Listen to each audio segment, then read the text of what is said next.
Hello, magandang umaga po mga kaagapay. Ayon po sa pagbubulay ng salita ng Diyos, matatagpuan po sa mga ngaral 12 talata 1. Ganito po ang sinasabi: alalahanin mo ang lumikha sa iyo sa panahon ng iyong kabataan. Tayo po manalangin. Aming Diyos, maraming salamat.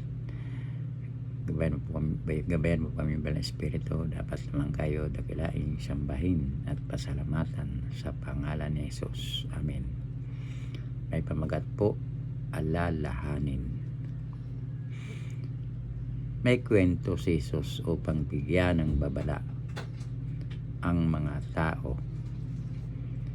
Isang mayamang tao ang umani ng sagana, ngunit hindi pa ito nasiyahan.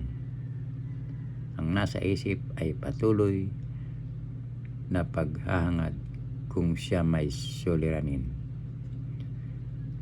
Ito ay kung saan ilalagay pa ang mga aanihin pagkat di na ito magkasya sa kamalig. Kaya't ito ay kanyang ipinagiba at nagtayo ng lalong mas malaki. Tuwang-tuwa at lunod na lunod sa nakakamal, halos ay mabaliw na. Sinabi sa sarili habang tinitingnan ang mga naaani, ayon marami na akong nakaimbak, hindi na ako kukulangin habang nabubuhay. Kaya't namamahinga na lang ako, kakain, iinom at magsasaya. Ngayon ko na malalasap ang isang tunay na kasiyahan sa buhay. At habang patuloy na nangangarap ang lalaki, narito ang Diyos at nagwika, hangal sa gabing ito, babawi ang kanang buhay. Kanino mapupunta ang mga bagay na inihanda mo?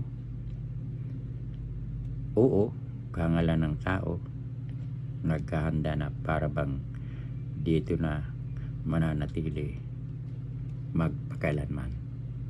Kaya't sinabi ni Haring Solomon, alalahanin mo ang lumikha sa iyo habang may panahon pa. Siyang lumikha ay siya ring kukuha ng iyong buhay. Dahil nga sa ito ay napakahalaga. Hindi pinanghinayangan ng Diyos ang buhay ng kanyang anak upang ipangtubos sa iyo, sa akin, ng inyong buhay. Ayon sa pinagbulay-bulayan, alalahanin mo ang lumikha sa iyo sa panahon ng iyong kabataan. Mga ngaral 12 talata 1. Tayo po'y manalangin.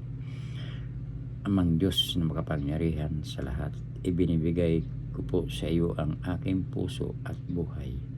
Salamat po sa kaloob mo na buhay na walang hanggan. Ganon din po, Panginoon Diyos, dalangin ko po ang aking apo na si Chuchay na hanggang ngayon ay nakaratay sa karamdaman. Hipuin mo po siya na iyong magpalang kamay sapagkat siya manggagamot noon, ngayon at magpakailanman, sa pangalan ni Jesus. Amen.